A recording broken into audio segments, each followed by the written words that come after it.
Fantastic. Good morning. Thank you so much to everyone who's joined us today. My name is Brooke Berlin, and I'm the North American representative for Tswalu Kalahari, which is in South Africa, and we were one of the founding members of the National Geographic Unique Lodges. And Nat Geo really just stands for what properties are doing specific to conservation and sustainability, community, philanthropy, and we all get together in DC on an annual basis to meet with one another, share best practices, learn about what everyone else is doing. And last June, when I was in DC, I met the team from Cottages at Gulf State Park because they are the newest National Geographic Unique Lodge in the portfolio. So since many of your clients especially are looking to travel this summer, I thought it would be fun to introduce you to some places a little bit closer to home. And so I've been joined today with Bill Bennett and Chandra Wright. Bill is the Regional Director and General Manager of Cottages at Gulf State Park. He joined Valor Hospitality in 2013, and he has had several leadership positions in hospitality throughout the past 30 years. He relocated to coastal Alabama to drive the newly developed enhancements of Gulf State Park, which are uniquely focused on environmental conservation and sustainability initiatives. In the past 2 years, he has spearheaded the rebuilding and the renovation of Cottages and was very much a part of their designation as a Nat Geo Unique Lodge. And then Chandra Wright is the Director of Environmental and Educational Initiatives. She's overseeing all of those efforts throughout the Valor managed assets of Gulf State Park. The environmental and economic disaster of the 2010 Deepwater Horizon oil spill led her to leave a full-time law practice in order to focus on environmental stewardship and sustainable tourism. Let me see, Prior to joining the Valor team, she served as the Nature Tourism Specialist for the Mississippi-Alabama Sea Grant Consortium and Gulf Shores and Orange Beach Tourism. She also serves on the board of several environmental nonprofits and volunteers with Alabama's Sea Turtle Program. So you're definitely going to have a really wonderful presentation from the two of them. And thank you again so much, everyone, for joining us. Over to the two of you. Bill and Chandra, take it away. Great. Thank you, everyone. Thank you for taking time out of your schedules to come hear what we have to offer here on the coast of Alabama. It's a pleasure to bring you some highlights of Cottages and what this area has to offer. As you can see, Gulf State Park hosts approximately 2 million annual visitors.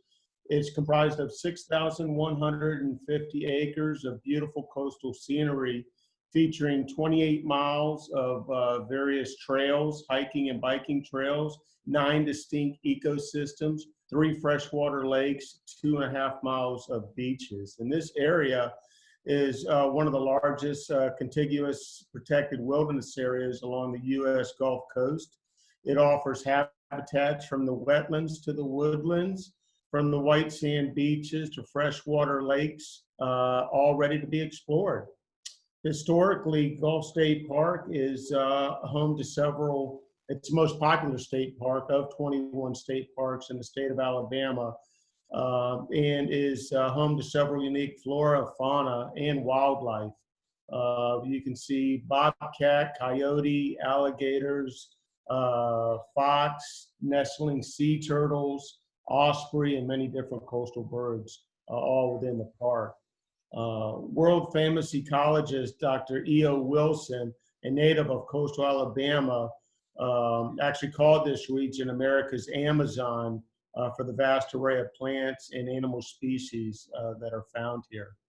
The area is serviced by 2 major airports, one in Pensacola and one in Mobile. And the second busiest airport in the state is actually located here in Gulf Shores, Alabama, primarily due to private airplane use and such.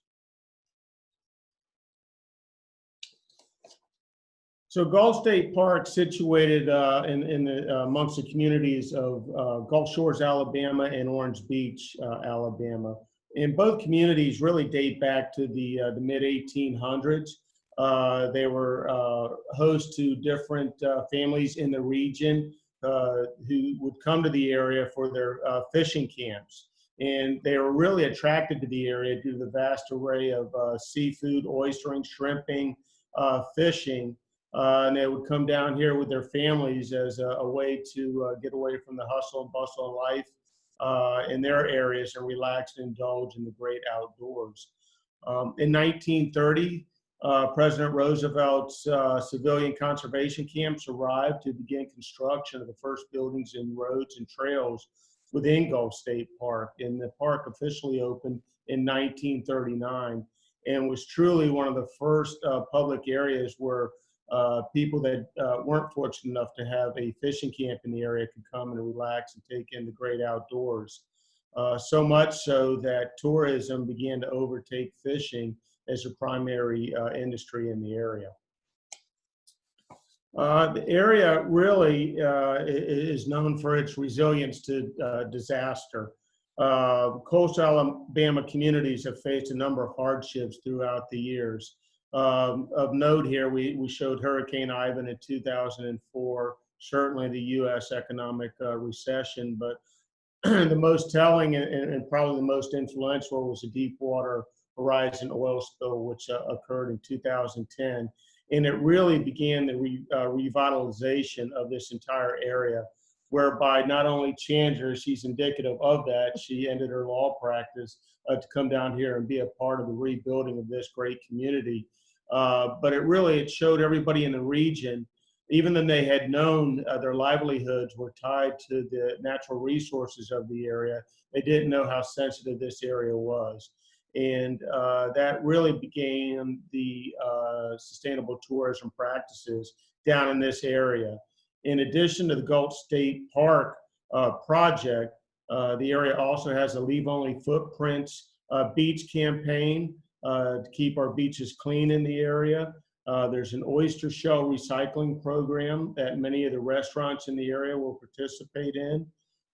Each year, there's a coastal cleanup in September where you can see droves of people out on the beaches cleaning up the beaches. And then we also have periodic bird banding events where researchers will catch birds coming through the spring and the fall to both create metrics, speaking of their health, population numbers, and the types of migratory songbirds coming through the area. And birding is one of the big sustainable natural tourism activities along the coastal Alabama birding trail that does have locations both in Gulf State Park, Gulf Shores, Orange Beach, and Fort Morgan. So this is a picture of one of the elevated boardwalks within the 28-mile trail system. As you can see, this one is going over some low-lying areas throughout. And you'll see that the 28 miles of hiking and biking trails is easily accessible to individuals of all mobility levels. We also wanted to show you an aerial view so you could get a sense of the great care that was taken as these hiking trails were expanded around the park. And it gives you a sense of how far in the wilderness you are as you go out and explore the different areas of the park itself. Eagle Cottages, with the National Geographic Unique Lodge designation, really assists in fulfilling or a portion of fulfilling Gulf State Park's vision of being an international benchmark for environmental and economic sustainability, demonstrating best practices for outdoor recreation, education, and hospitable accommodations. And Eagle Cottages is a major component of that for our vision for this park. And pictured here is one of our Eagle Cottages on the lakes of Lake Shelby. So Bill mentioned that we are one of the most biodiverse places on the Gulf Coast. Dr. E.O. Wilson is an Alabama native who actually grew up over in Mobile and spent a lot of time exploring the Mobile-Tensas Delta area, and has referred to us as being America's Amazon for all the biodiversity that we have here. And so Gulf State Park is a great example of that. We do have 9 different ecosystems encompassed within our 6,150 acres. And so we like to say that leads to one unforgettable adventure. So I'm going to use my mouse and point out a couple of key locations here. Eagle Cottages are up here on the north side of Lake Shelby. So you're right here along the banks of Lake Shelby. Lake Shelby is one of our 3 freshwater lakes that we have in the park. So about 800 to 900 acres of freshwater lakes, so great fishing. Down here, we've got our large fishing and education pier that stretches 1,540 feet out into the Gulf of Mexico. So it's a great place to go learn about some of the species that you can catch. If you're interested in pier fishing, we do have experts who can teach you how to do that. Down here, we've also got our brand new interpretive center that we'll talk a little bit about, which is next to our big beach pavilion. We also have the new 350 room lodge. We've got some restaurants. We've got a great nature center here in the middle of the 496 RV campground that we'll talk about. And then over here on the north side of the park, we have our Woodside restaurant, which serves as the restaurant for Eagle Cottages, and then our learning campus that we'll talk about. So you can kind of see some of the different types of ecosystems, everything from the Gulf of Mexico to our beaches, our fresh and saltwater marshes, our lakes, our pine savannas, our maritime forests. So there's really a lot to explore here. Alabama is the 5th most biodiverse state in the United States. We are first of states east of the Mississippi, so Alabama does have more species of freshwater fish, turtles, crawfish, mussels, and carnivorous plants than any other state. So that's one of the things that surprises a lot of people when they first learn about coastal Alabama. So here's a little better picture of Eagle Cottages. There's 11 lakefront cottages originally developed and built in 2006. Each cottage offers 3 bedrooms and 3 full baths, as well as a full kitchen, living area. You can see that there's also a nice sitting area with Adirondack chairs, a fire pit. We do have grills, as some of our guests like to cook out on the banks of Lake Shelby and enjoy a picnic lunch, or you can have it catered in as well. But there's 2 beautiful screen-in porches. One of the porches is off the master suite, and the other is just off the living room area, so you can take in the Gulf breezes, which come from the Gulf and across Lake Shelby. This is a picture of the living area in all the cottages. All the cottages are decorated in the same fashion. They all feature many different books from local Alabama authors, as well as artwork from the local Alabama artists in the area itself. They were all newly refurbished in 2018. Mm-hmm.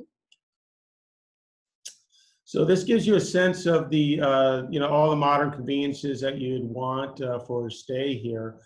Full kitchens, some folks like to cook themselves, or we can do a really nice curated educational dinner that you see on the bottom picture here with one of our chefs.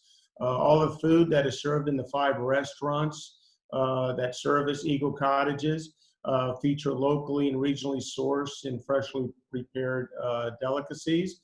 We have our own pastry shop as well. So all the breads, pastries, and desserts that we feature at our restaurants are house made.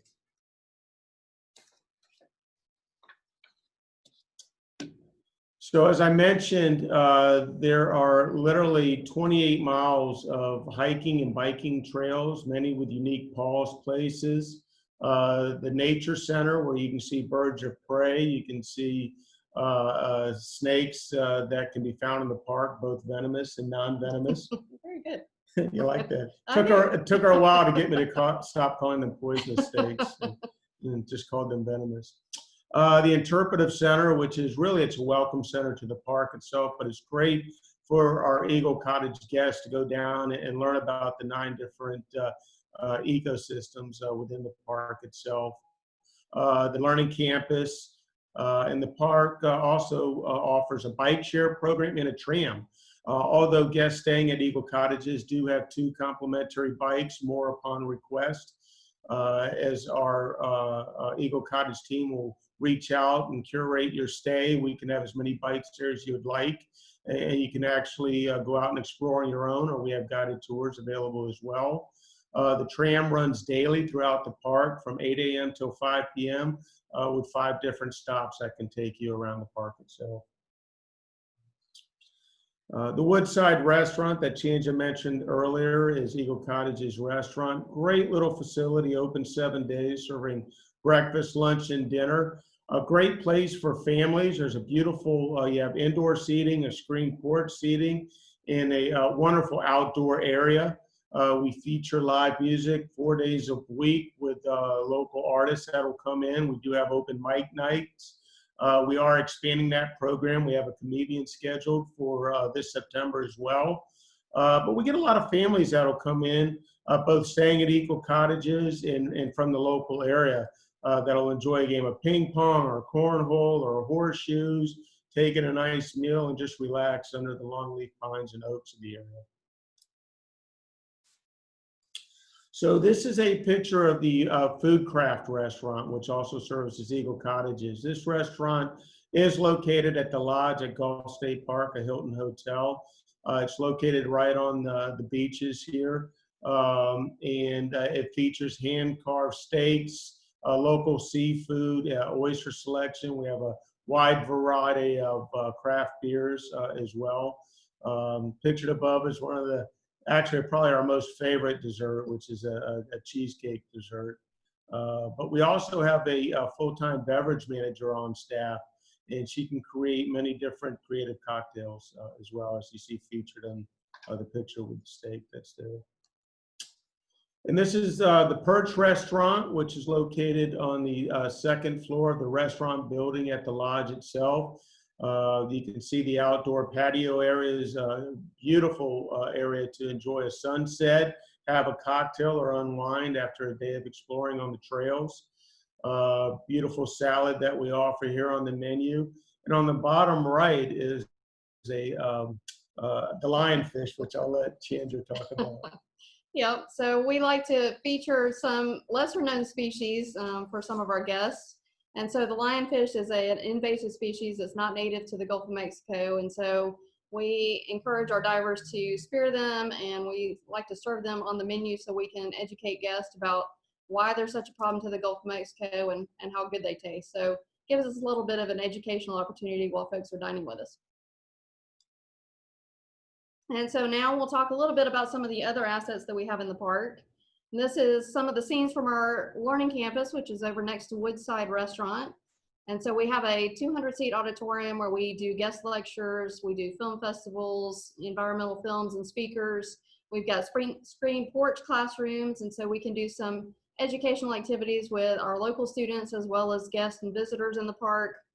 We do have some enclosed classroom space, lab space, so this gives us a great facility out of which to do educational opportunities for our local students, which are right next door to the park, as well as people that are in the area. And so we kind of use this as our educational base camp. So we start our learning here, and then we encourage folks to get out and actually go explore.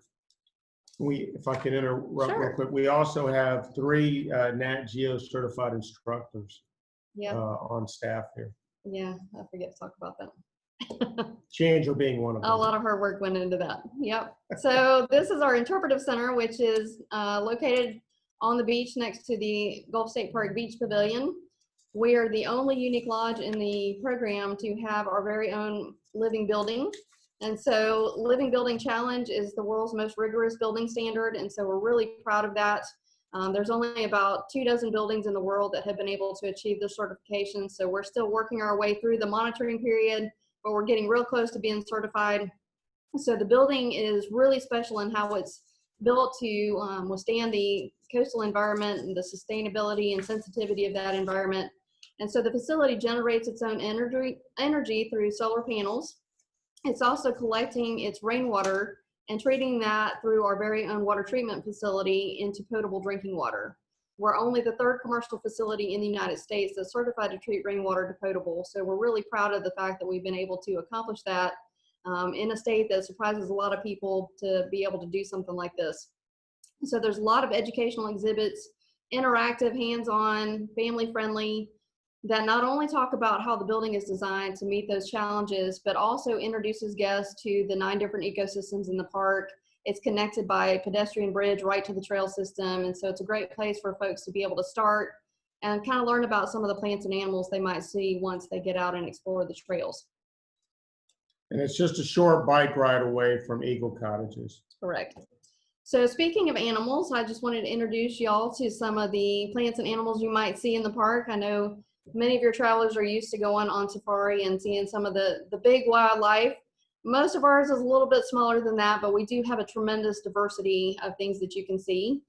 We are a stop on the Mississippi Migratory Flyway, and so we do have over 300 species of birds that come through in the spring and fall migrations. These black-necked stilts were here recently, so they're some of the ones that you might see.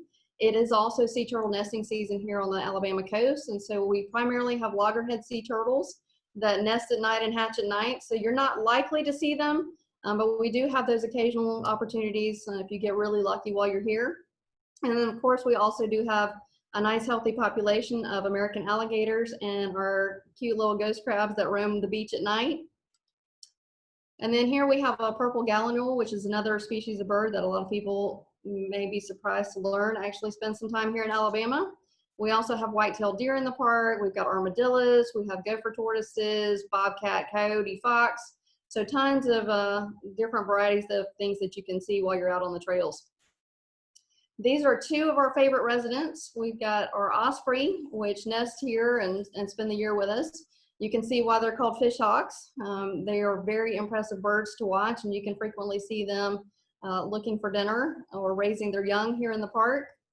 And then we also have two pair of nesting bald eagles that come every winter to mate and raise their babies. And so the top right photo is from this season. We had two baby eaglets in this nest. The bottom left is actually a great viewing platform that was constructed by a local Eagle Scout as part of his Eagle Scout project. And so it's right down the trail from Eagle Cottages, and so it's a convenient location to be able to go and view those birds fairly close without getting up close to the nest. So lots of wildlife activity in the park.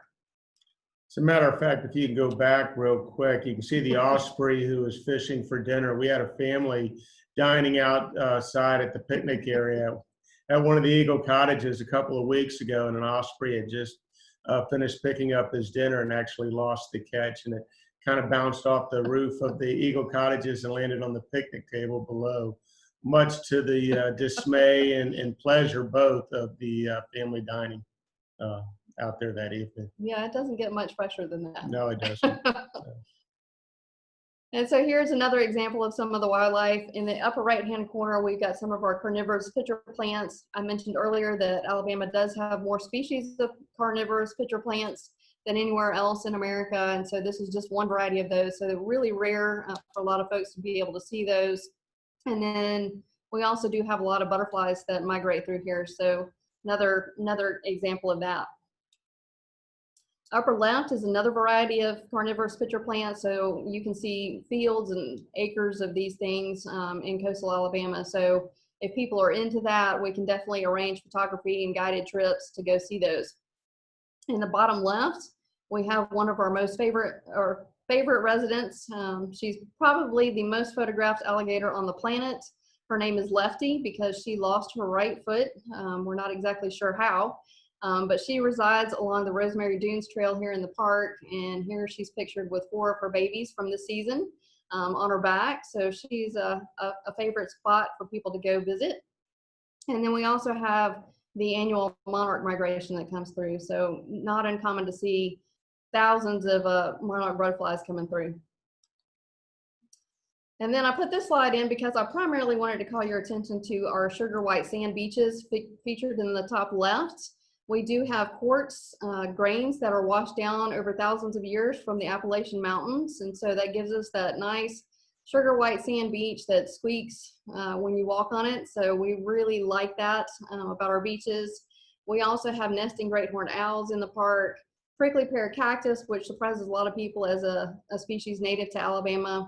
And then in the bottom left, you can see a couple of our bottlenose dolphins in a feeding frenzy, competing with our local pelicans for dinner. So fun things to be able to sit and watch. And then top right and left are another great example. We've got protected nesting shorebirds here in the park. And so these are a a couple of lease turns displaying the courtship ritual with the male dangling the fish over the female's head, trying to convince her that he's worthy. And then the successful outcome of this breeding pair has a couple little chicks there on the right. So this is also an adult loggerhead that they do sometimes get injured or are sick and wash ashore. And so this one was actually rescued and went to a rehab facility and then was released back to the Gulf of Mexico. So we were able to get some nice photos of her before she returned to the Gulf. And then another picture of our monarch migration. So in the park, we also have our nature center. And so we've got, this is Sherlock, who is a barred owl. All of the raptors that live at the nature center have been injured and are no longer able to live in the wild. And so they've come to the nature center to serve as animal ambassadors, along with the venomous and non-venomous snakes that Bill mentioned. And we also have a couple of baby alligators that are usually there at the nature center. And so they do a great job with programs to educate visitors really up close and personal on these different varieties of species that live in the park. They also lead tours and hikes through the park, on the beach, on our fishing and education pier. So great way for people to interact and learn more about the environment. And then you can't come to Gulf State Park and not explore it by water. We do have the 3 freshwater lakes. There's canals that connect them. And so we can arrange to have kayaks there at your cottage for easy access to the lakes. We do guided kayak tours. We can teach you to paddleboard. So another great way to get out and explore the park. And if you're still looking for things to do, we've got a ton of other things to do here in Gulf Shores and Orange Beach. And so one of the really cool facilities that we have is that the city of Orange Beach actually has its own glass blowing studio as well as a clay studio. And so you can go and meet the resident artists and view their work, but then you can also engage in your own experience. And so you can create your own souvenir. So we love to be able to introduce folks to that. We have a ton of seafood festivals. We've got an annual oyster cook-off. We've got the annual National Shrimp Festival. We've got music festivals that go on. We've got the Hangout Music Festival, which is one end of the spectrum. And then in November, we host the International Frank Brown Songwriters Festival, where some of the amazing artists that you hear on the radio is actually the writers of those songs who come in and not only perform the songs as they wrote them, but they also tell you the stories behind the song. So that's a really fabulous thing that we're able to offer here. We've got a large coastal blueway, so way more paddling opportunities are in store. And then if you're still looking for things to do, this is just a fraction of the other things we have in the area. In the upper right-hand corner is a scene from a kayak trip on the Mobile-Tensaw Delta. We've actually got 5 rivers that come down through the state of Alabama and all connect at the head of Mobile Bay. So lots of great places to explore that are undeveloped. There's some historic Indian mounds up in the hidden parts of the Delta, and so you can go explore those with a guide. We also have a huge African American heritage trail that's super important to our country. Last year, they discovered the Clotilda, which was the last known slave ship to actually come to the United States well after slavery had been abolished. The discovery of the ship, National Geographic was actually a part of that expedition, and the discovery was featured in the February 2020 issue, actually made the cover, so we're really proud of that. So we can curate tours that explore the African American Heritage Trail. We've got a huge military history between Fort Morgan and Fort Gaines, which flank both sides of Mobile Bay. It was the site of a huge battle during the Civil War between the Union and Confederate forces. Admiral Farragut uttered the line, "Damn the torpedoes, full speed ahead," as part of that battle. So great military heritage. We've also got the Naval Aviation Museum next door to us in Pensacola, which is also the home of the Navy's Blue Angel flight demonstration team, and they've got a huge flight museum, so that's great to explore. We've got Bayou La Batterie, which is part of our seafood and shipping industry.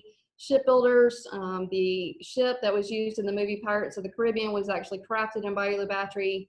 Great seafood history over there, and so we can curate all those different experiences for our guests. And this is a picture of the beaches just across from Lake Shelby from Eagle Cottages. So what you see here, of course, is just a section of the 2.5 miles of pristine Gulf front that will never be developed.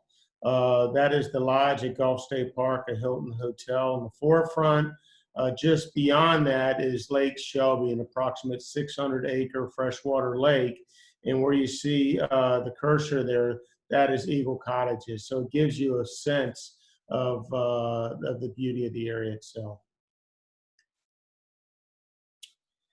And that's Eagle Cottages at Gulf State Park. It's a great place to come and reconnect and experience all that the Alabama coast has to offer. This is a picture of one of the boardwalks that leads down to the pier. That is the largest pier on the Gulf of Mexico, which is currently being renovated and should be open within the next 3 weeks. And we have a short video for you.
Excellent. Thank you very much. Let me see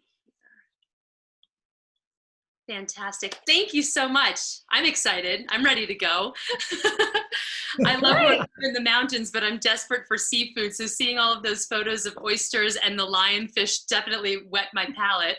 I've read a lot of articles on exactly what you were speaking about, like invasive menus, and love that you're doing that because I know that that's so good for the environment down there to get all that lionfish out.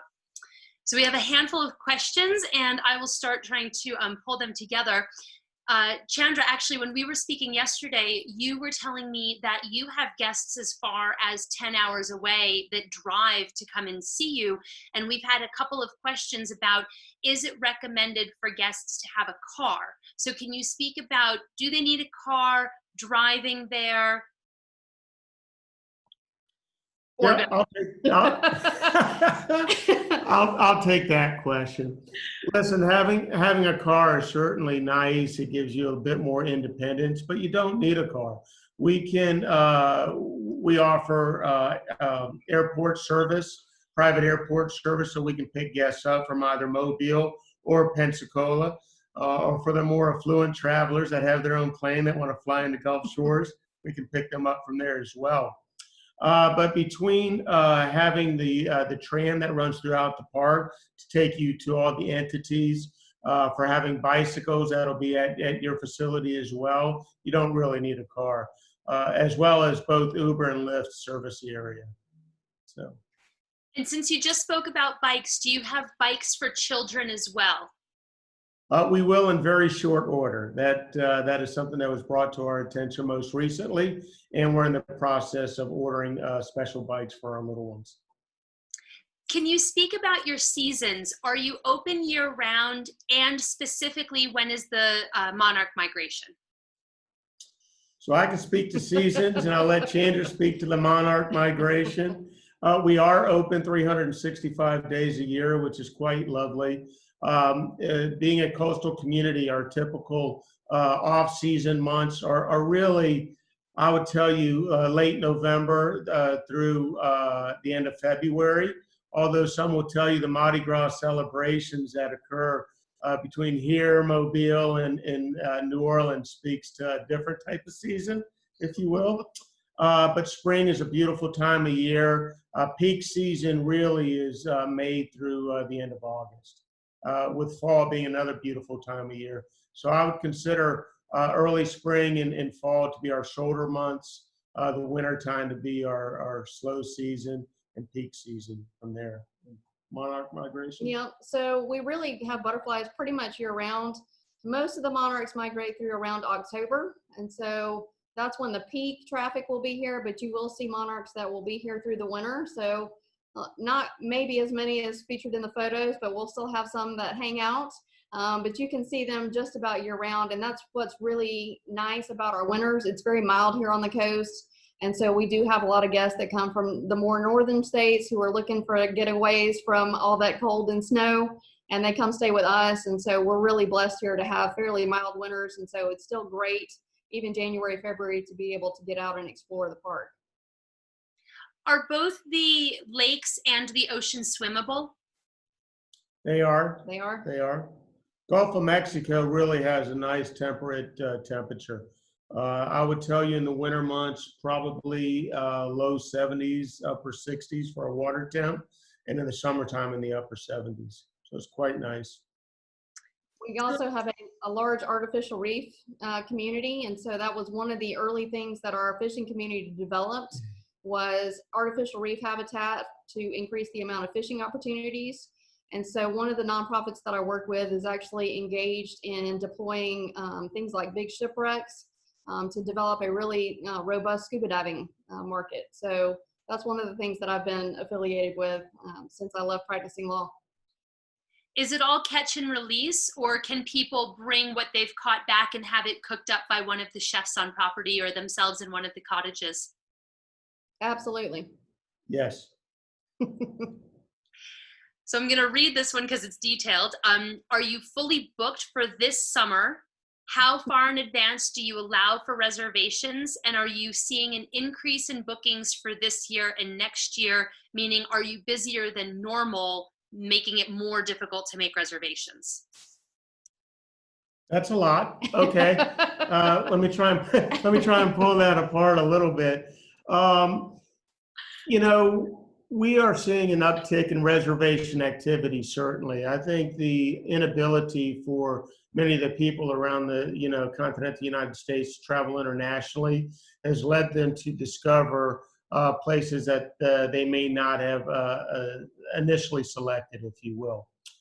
So we do have some availability left in the month of July, but certainly through the balance of the year. There are time frames that we do have available. From most recent activity, we did see an uptick in May. The beaches were closed during the month of April. They did open up on April 30th at 5 p.m., which was quite lovely. And we saw just a slew of reservation activity. And that reservation activity really hasn't slowed much.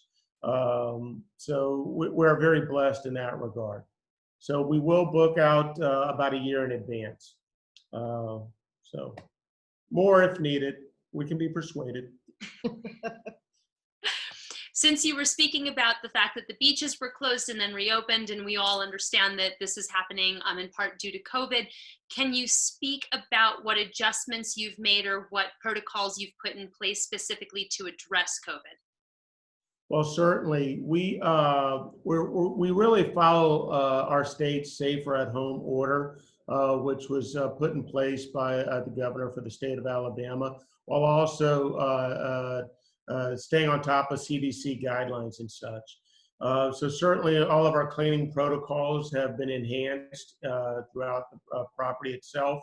We do and conduct temperature checks for all of our associates pre-shift on a daily basis and have protocols in place for that. All of the restaurants have been reduced to 50% capacity. We are currently, it is mandated by the Safer at Home order from our state that all restaurant servers and bartenders wear masks at all times. And that is a best practice that we will follow here as well.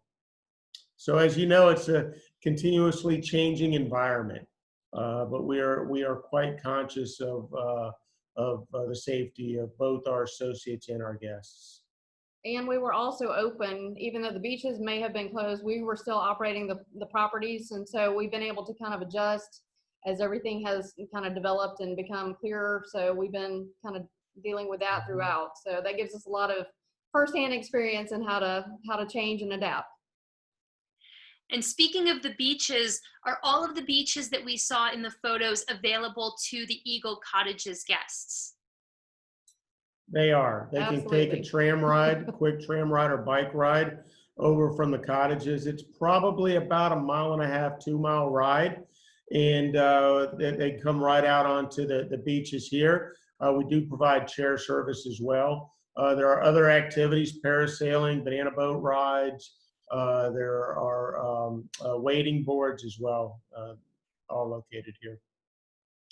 As you're speaking about the activities, can you be specific about the tours and experiences that are included in the cost of renting one of the Eagle Cottages, or the tours and experiences that are then a la carte that people would be paying for?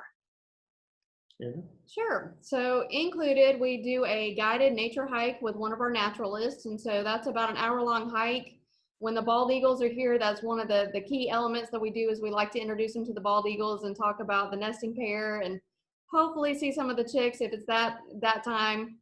And then we also do a sustainability tour around the park. And so kind of educating our guests about the different sustainability elements that are taking place throughout the park. It includes stops at the lodge to learn about what the big hotel is doing. Our interpretive center is definitely a great stop, the nature center, the learning campus, so that you get a full picture of all the different elements that are coming together. You know, my position is not a normal one for the hospitality industry, but that speaks to the uniqueness of this property and what we're trying to do here. And so being able to talk to people about what all is going on. We also have invasive species and trail maintenance duties that we do. So a lot of those efforts I get to talk about and help educate our guests on, you know, why we're doing some of the things that they may not be used to seeing at some of the other properties. And so those are the two main experiences that are included. There's a ton of other things that we can do for guests depending on what their interest is. That's one of the things that our guest reservation team is really focused on doing, is being able to reach out to the guests individually before they arrive and really help find out what they're interested in doing. And then we can pretty much guarantee that there's going to be something that's going to meet the needs of everybody. And so it may be that we, you know, make different curated reservations for them depending on the activities that they're interested in, but it's everything from exploring the coastal arts scene, the music scene, military history, going over and exploring about seafood. We've got a boutique oyster farm industry that's growing here in Alabama. And so, I mean, there's a ton of things that we can do. So no matter what their interest is, pretty sure that I can find something that they're going to be excited about doing when they get here. So I think the question of, is a 3-day weekend enough, or should I stay for 5 days or 7 days? I think it's kind of like come for 2 weeks. There's so much to do, you're never going to leave. 2 weeks or a month, either way. I can keep you busy. I guess it really depends on your schedule. Right. You know. I don't think any of us have a schedule right now. We're just going to try and stay with you. Sure. So clearly family travel is a really big thing that everyone is looking for the summer as well.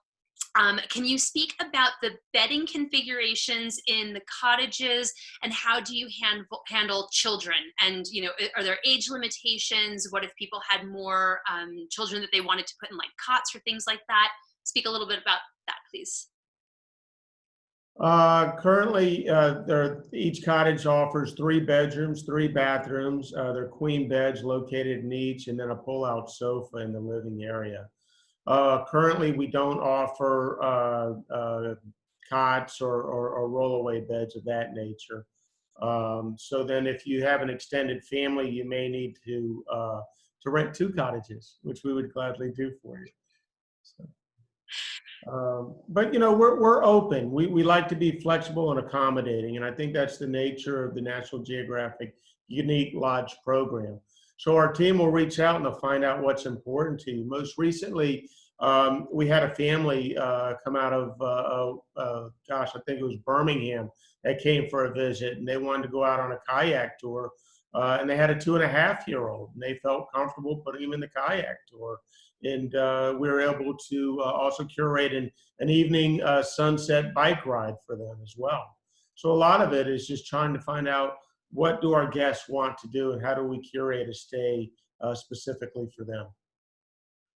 Yeah, I love that. This past weekend, I was actually at the lake where my family has a house, and my 2-year-old nephew learned how to kayak. So he's 2, and he's on the Oh, kayak just holding the paddles. oh, that's great. But I think that that gets to the point that no matter how young a child is, if the family is comfortable and you've got the means, then everyone can come together and have a fantastic experience together. Absolutely. Very much so, yes. So, Can you speak about hurricane season? Since you said that you are open year round, what about hurricanes? so we prefer to call them tropical disturbances. They're a reality for our area, you know, and seasonal stretch between really beginning of June all the way through September. And it's not something that, you know, we keep a watchful eye on the Gulf, but we can't live our life in that manner. So we have various steps, safety protocols that we'll go through at all of our entities, acknowledgement, and then they're elevated based upon how many hours out, how severe is the occurrence, so on and so forth. You can have a tropical storm that'll pop up that'll deliver 50-mile-an-hour winds that you have to be conscious of as well throughout the area. So.